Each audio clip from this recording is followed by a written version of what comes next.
Hello, everyone. My name is Reverend Zackrie Vinson. I use he, him pronouns, and I'm the minister here at Cedars Unitarian Universalist Church. I want to thank you for taking the time to join us for this virtual service, no matter when or where you are watching. I hope that this is a time of thoughtful prayer and reflection that helps call you back to your deeply held beliefs and values. I also hope that no matter who you are or where you're at on life's journey, you feel welcomed and affirmed in this virtual space and community. At Cedars, we strive to affirm the worth and dignity of every person and welcome people in the fullness of their being. Before we continue into this space of worship together and sing our opening hymn of the day, I want to take a few moments to share some announcements with all of you. After the live stream service today, Cedars will be having its annual meeting. This is an important meeting in the life of our congregation, and so I'd encourage all of our members to show up and vote. Details for accessing this meeting can be found in the latest version of the Cedars newsletter, The Beacon. Also, the last 2 weeks of June, all staff will be on vacation. I know it's not ideal to have everyone out of the office at once, but there were several factors that went into making this decision.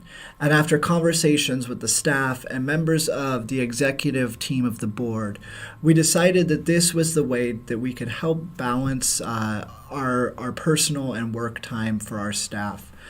And so we're putting together the final details of the support plan that will be in place for those 2 weeks. And so that'll be coming out in the days ahead.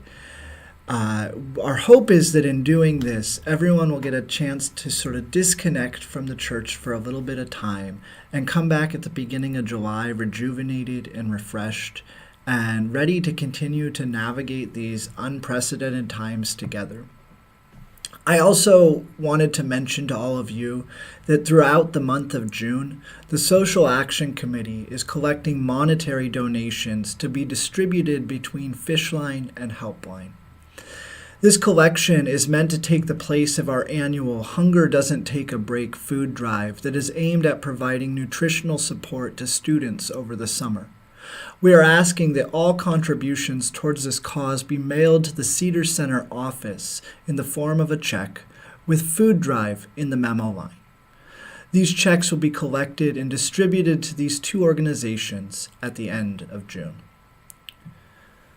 With that said and shared with all of you, I'd like to invite us to just take a moment and relax.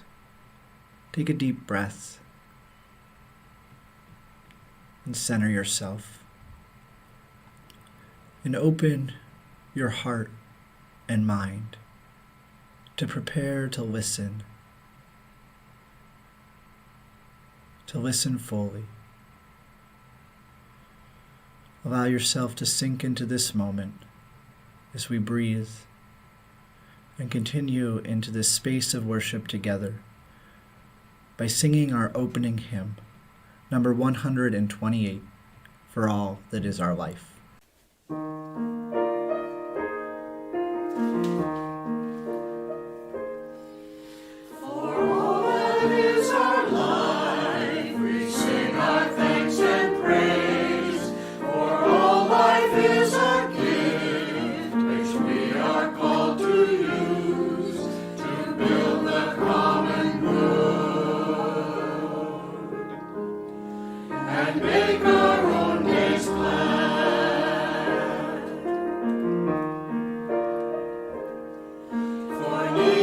Others serve for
Good morning. My name is Penny Brewer, and I'm one of the worship associates here at Cedars UU Church. I am so happy to be with you this morning, but I have to say this has been a wild and difficult time, and hopeful time, and scary time. It's a time of reckoning. And as one dear friend wrote, I feel heartbroken and I feel hopeful. Like many of you, I've been working for justice for a long, long time. And if I could, I would be out there marching with everyone. But being late 70s with an underlying health condition, well, several, I just felt, I guess I'd better not, better leave it to the young people. But my heart is with all of them. And I think a lot about my family. I am a grandma and a great-grandma to rainbow children. And 3 of them are boys, a 14-year-old, an 8-year-old, and a 3-week-old boy. And I've been thinking a lot about them in particular the last couple of weeks. I've been talking with friends for a long time about how to keep them safe, how to keep them from being hurt because of their race. But it's a very scary time, and I think about that. There are 2 pandemics. There's the COVID-19, and there's the pandemic of racial inequity that's been going on since the beginning of our country.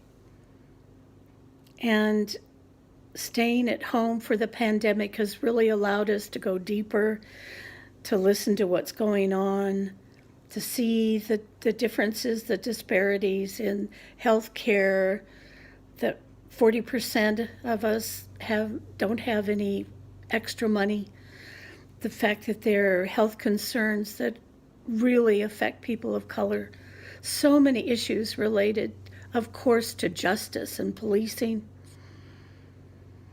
And I just feel that now, with what has been happening and what has been seen on video and being discussed, people are ready to take a big leap.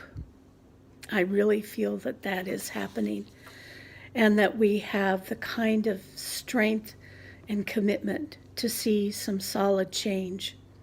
But it's going to require that we be brave, that we really listen, that we stand up for our brothers and sisters, that we don't allow racism of any kind, and we need to be persistent. I dedicate the lighting of the chalice to our ongoing commitment to love and justice, our sacred work. As we come together to worship, we remind ourselves to treat all people kindly because they are our brothers and sisters, to take good care of the earth because it is our home, and to live lives full of love and goodness because that is how we will all become the best that we can be. With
At this point, I want to invite us into a moment of reflective reading, followed by a visual meditation on some of the recent demonstrations that have been happening in our community, before finally entering a time of communal prayer as we share a prayer that was written and produced as a video by one of my colleagues, Reverend Sean Neil-Barron of Foothills Unitarian Church in Colorado.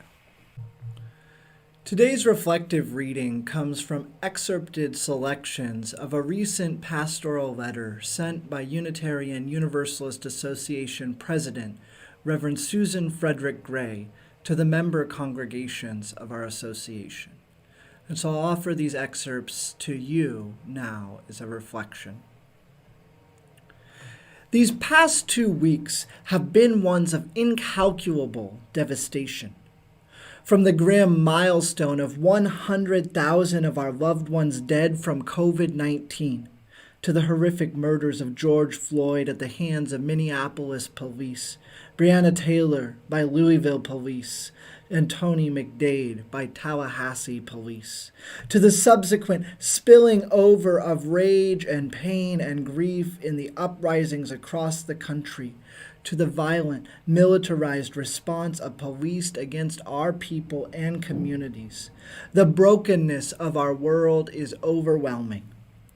These are frightening, devastating times, but they are also times of true possibility for a new way to be born. I am so moved by the way that Unitarian Universalists across this country are showing up in brave and powerful ways, as leaders, as organizers, as allies and supporters, showing up to support the movement for Black lives, showing up to support the uprising across our country. And I want you to know that I am with you. The UUA is with you. The realities of policing and anti-Blackness in our country, in our congregations, and in ourselves are urgent for everyone to interrogate and understand. Don't turn away from the challenge and truth of the uprisings.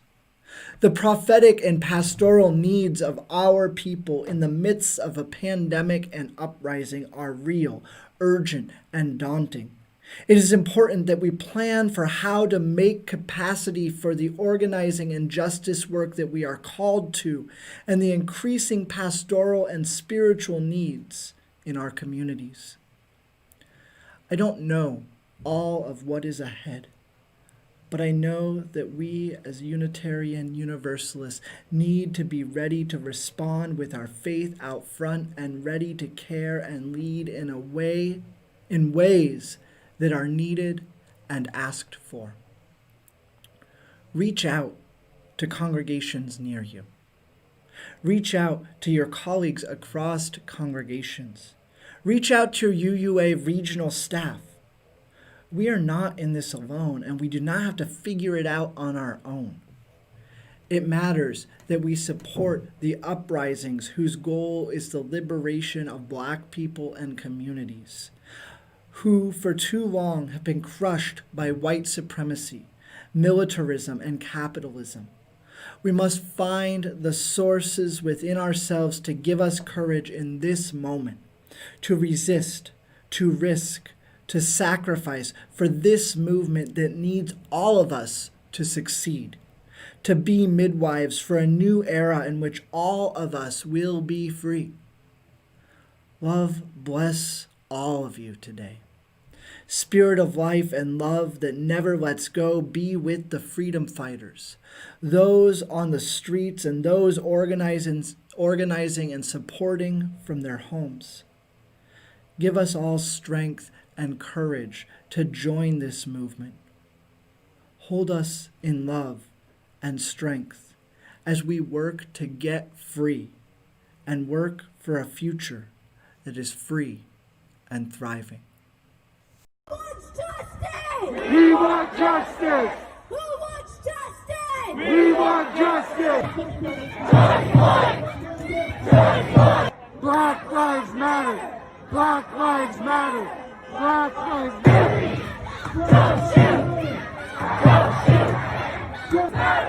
Black Lives Matter. Black Lives Matter.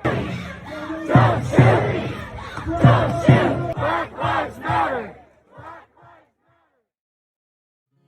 I need you. You need me. We're all a part of God's body. Stand with me. Agree with me. We're all a part of God's body.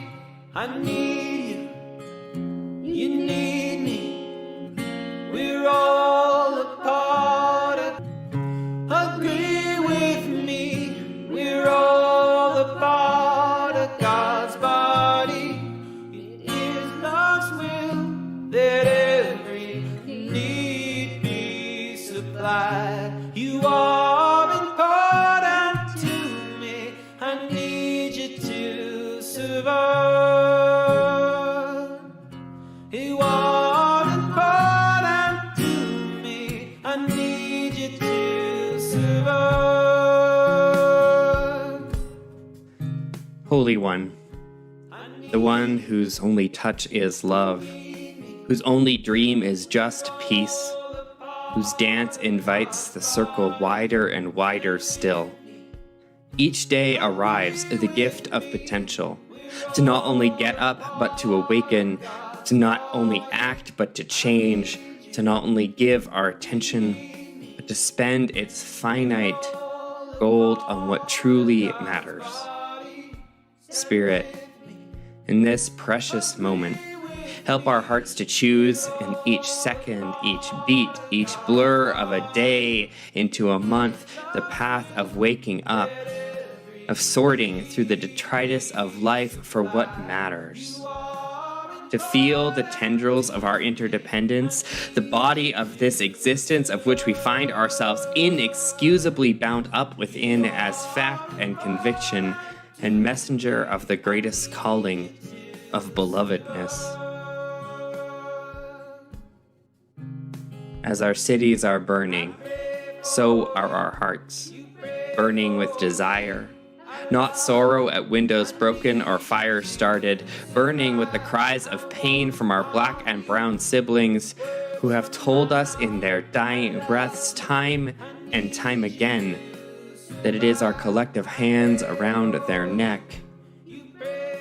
We say their names, George Floyd, and Jamar Clark, and Philando Castile, and Ahmaud Arbery, and Nina Pop, and Breonna Taylor, and Tony McDade, Trayvon Martin, Sandra Bland, Oscar Grant, Michael Brown, Rodney King, Malcolm X.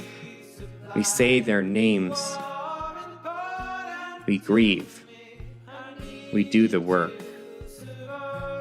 Spirit of life, the way of your being, of how we survive, how we all survive, is resting in that truth of our collective body that is ours, of exorcising racism and white supremacy from our hearts and our hands.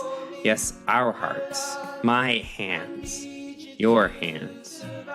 God, I pray for white people like me, clueless, trying, getting it wrong, hurting people we care about. I lament the destruction in the fabric of life. Drunk on a privilege we can hardly see, we stumble forward, committing to try and try again, to listen to the stories, the rage, the truth spoken in word and deed, to connecting the dots between environmental policy and white supremacy, between the skyrocketing rates of COVID amongst African Americans, undocumented workers, and Latinx people, and this country's history of enslavement.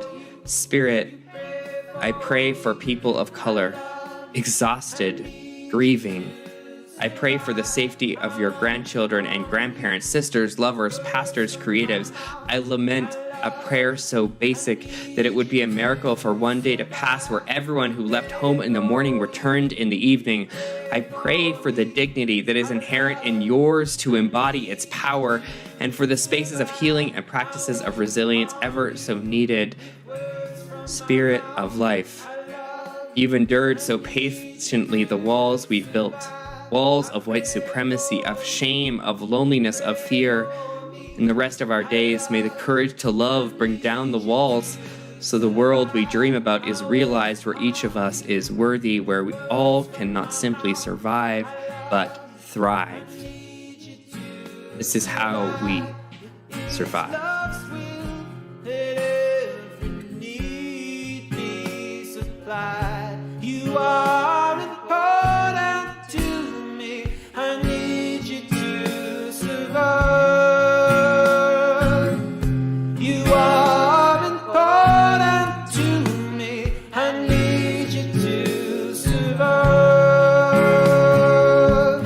You are important to me. I need you to survive.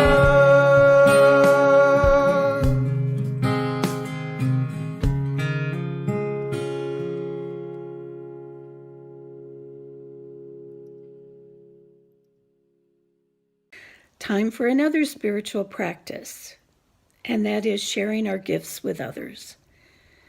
Let us offer our gifts for the work and the vision of Cedars UU, and let us dedicate ourselves and our offerings to the work of this congregation, weaving a tapestry of love to the congregation and into the community, the wider community.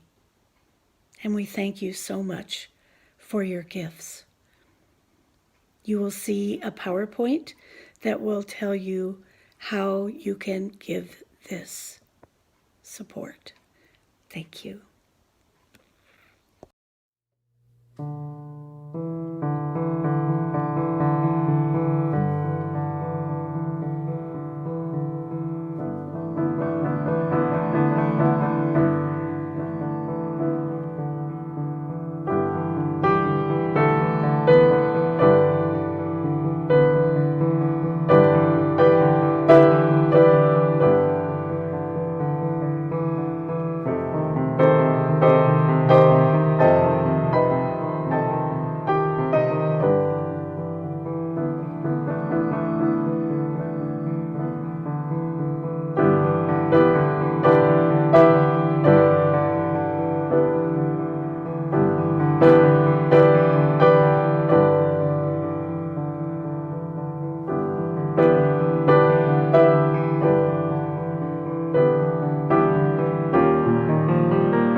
So today I am going to use a theological word that I might not normally use in a Unitarian Universalist concept. But I'm using it because I want to start to encourage us to use theological terms that are familiar to other faith traditions in our public-facing conversations. And the reason for this is because I believe that as a faith community, we oftentimes fail at engaging with other faith communities in public dialogue.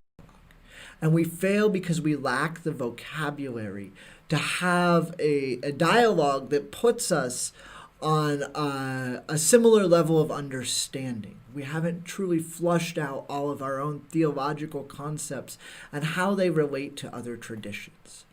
And I think in this time, with all of the political conversations happening, oftentimes we see that the religious conversation is framed in terms of conservative, right-wing religious evangelicals coming out and using faith as a weapon to marginalize people.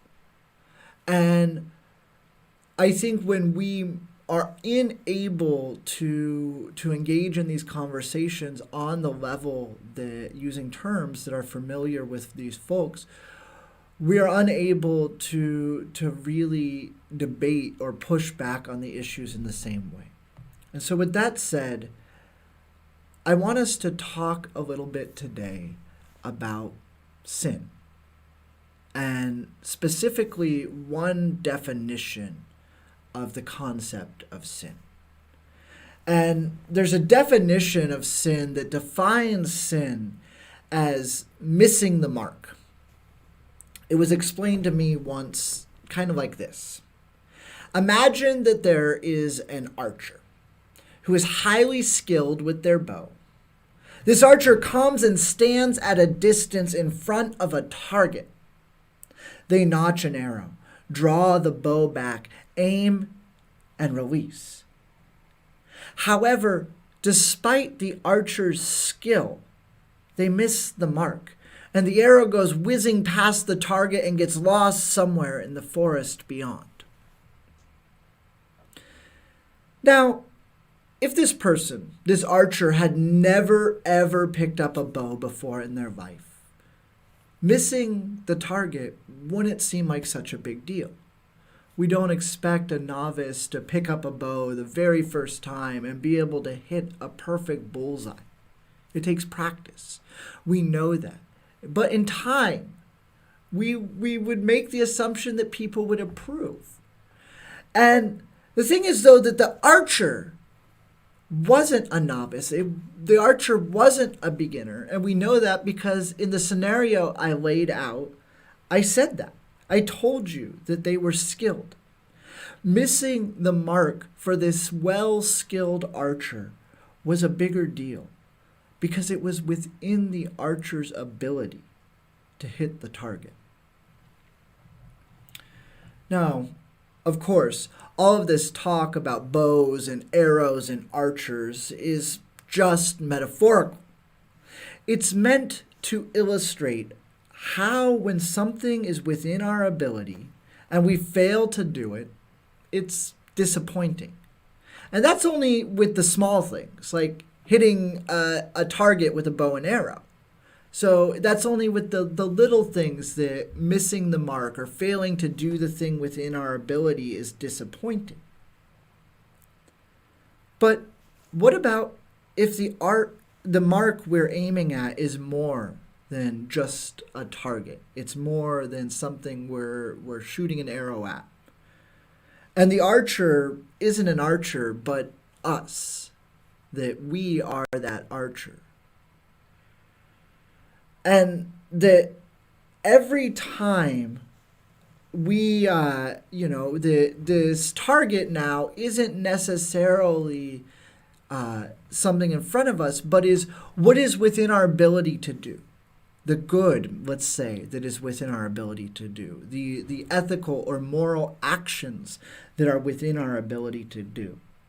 And that when we stand in place and prepare to aim for those ideals that we are hoping to hit, and it's within our ability to hit them, but we miss the mark, when we fail to do the right thing, that's sin.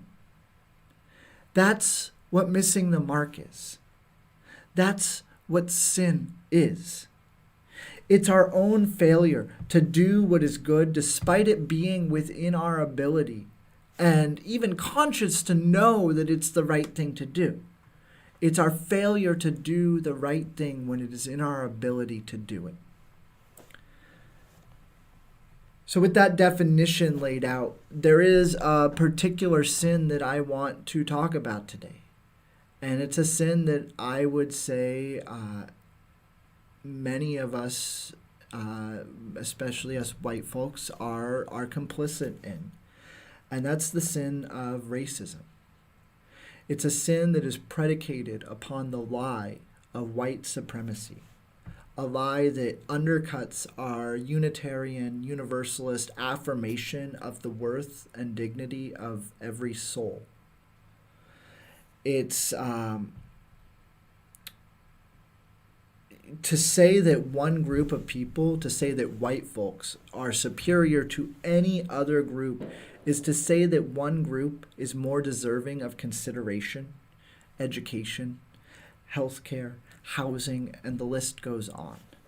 And this stance to say one group is more worthy puts us in a moral contradiction.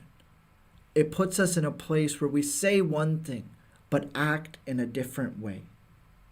And I'll be honest that if it was just sheer ignorance that this was happening, we might have an excuse. We would be like that beginner, that novice who stood there preparing to aim at the target and then missed. But at this point, you'd have to be intentionally trying to remain ignorant, to be unaware of the inequities that I just shared, to be unaware of the systems of racism. You'd have to have your head buried in the sand, intentionally trying to hide from the world. This isn't our first time being gathered in a moment where we look out into the world and we see this evil, and we see a possibility for us to do good. And in this moment, as we are standing here, bow in hand, gazing at that target of beloved community, I find myself wondering, will we actually improve? Will we actually try to hit the mark? White people, myself included, we have to do better. All of us have to do better. We have it within our ability to do better. We have it in our ability to speak up, to part with our money, to support causes. Some of us are in positions like myself that we can go out and demonstrate, give of our time, our talents, our energy. We are being called to do better. There's a target in front of us. And at the same time, I find myself saying this, and I know also I've heard things like people saying, well, but I'm not a racist. Or that doesn't happen here in Kitsap County. That doesn't happen here. We're not racists. And the truth is that every time we deny the racism that exists in our community, in our congregation, every time we deny the racism that exists in our own hearts, we are part of the problem. And denying our own role in the structures of racism, we become complicit in the system. We help to perpetuate a system that we say we don't want to perpetuate. We say we want to affirm the worth and dignity of every person, every soul, and yet we fail. And it is within our power to do better. Right now, I think that we are struggling, trying to see, will we actually rise to the occasion to aim for that target? Or will we be like the arrow that misses the target and find ourselves again lost in the woods and bramble of the world? And I'll say that one of the things that I believe will help us to begin to overcome this sin, to overcome this force that keeps us separate, that keeps us from living into our own interconnectedness, into that nature that we also affirm, that everything is bound together. If we are going to live into that, to begin to really dismantle the barriers, to dismantle the lie of white supremacy, we need to start with ourselves. white folks, myself included, we need to start by naming our shortcomings, naming the fact that we are complicit. And then, like any problem, after naming that it's a problem, begin to work to counter it. And that work is first going to be probably internal. It's going to take some education, some soul work, some searching. And that is one of the roles I hope that the Cedars community can play. That together we can begin having some of these conversations and to begin talking about white privilege and dismantling white supremacy and to begin talking about building a multicultural community. Because we're not there yet. And I know we want to be, but we keep missing the mark.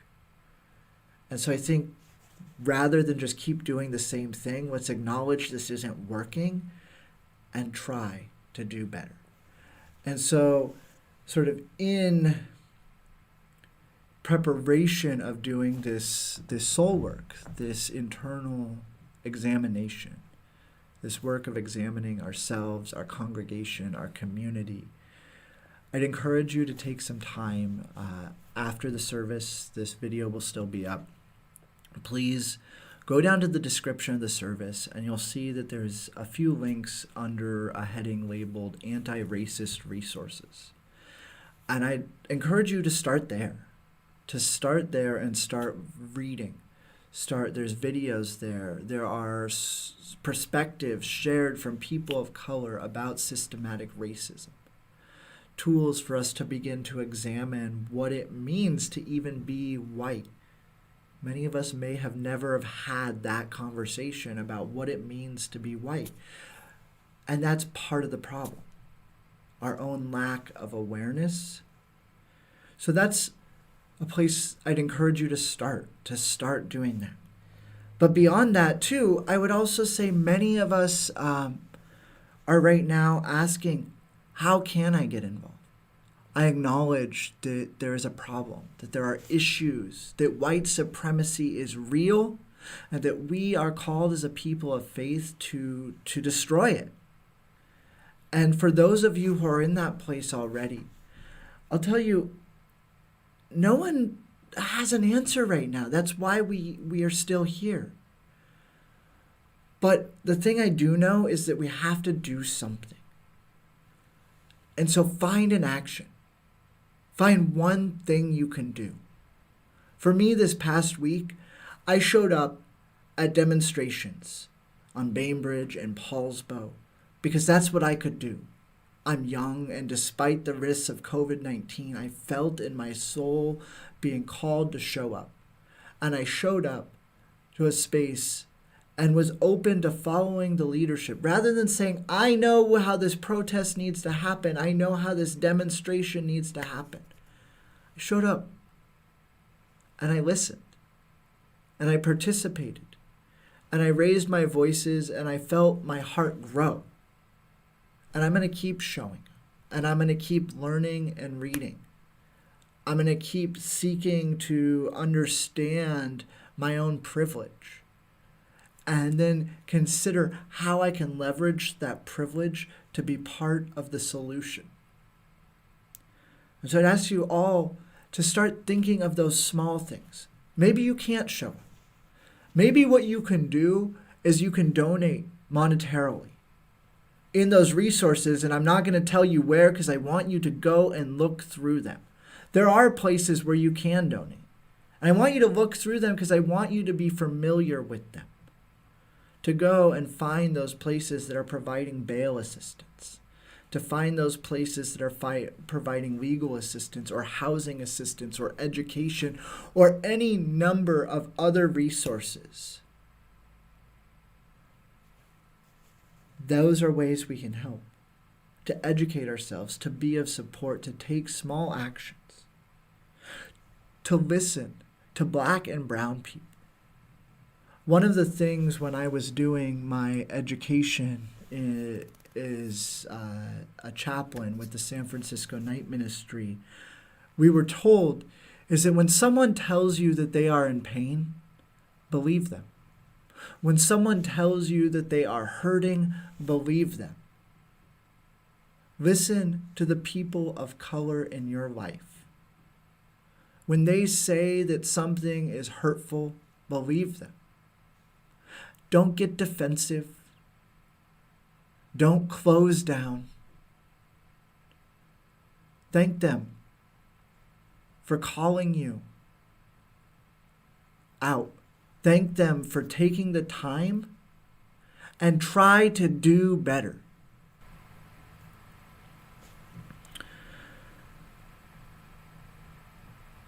We have a lot of work ahead of us.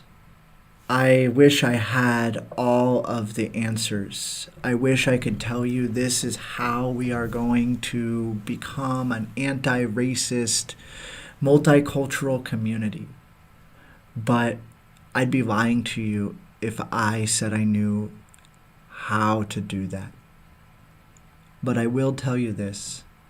I am willing to commit myself to doing the work of examining my own privilege as well as the privilege of this community, and to begin collectively figuring out how we can work to do our part to build that beloved community, to overcome the sin of racism, and to finally seek the reconciliation that truly allows us to live into our interconnectedness. I hope that this is helpful, that these that this is a time that encourages you to at least start to try to do better. Because if we don't, I don't want to think about where we will be in another 50 years. It's been about 50 years since the Civil Rights Movement, and I've heard many members of this church talk about the frustrations of feeling like we are back in the same place. And I wasn't alive then. But for those of you who have expressed that level of frustration to me, I'd encourage you to do everything within your power while you are still on this earth to counter the systems of racism while you can. Because if we don't start doing the real work now, I don't know that there'll be work to do in 50 years. And I pray that there is work for us to do. To the glory of life, may we all seek the reconciliation and work to overcome the sin of white supremacy and racism. Amen. I want to remind everyone that after this live stream service, we will be having our annual congregational meeting taking place on Zoom. To access that meeting, please see the details in the latest issue of The Beacon. At this time, I'd also like to invite us to sing our closing hymn today, hymn number 123, Spirit of Life, followed by the chalice extinguishing offered by our worship associate, Penny Brewer.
Our service this day has ended. but our service to one another and the world begin anew. Go forth in our conviction to counter the sin of racism as we proclaim the truth that white supremacy is a lie and Black lives matter.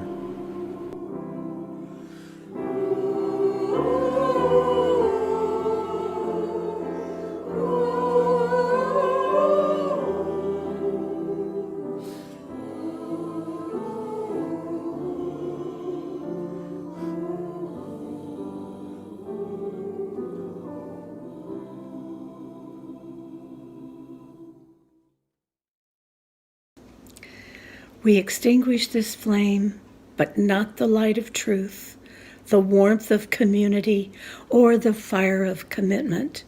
These we carry in our hearts until we are together again.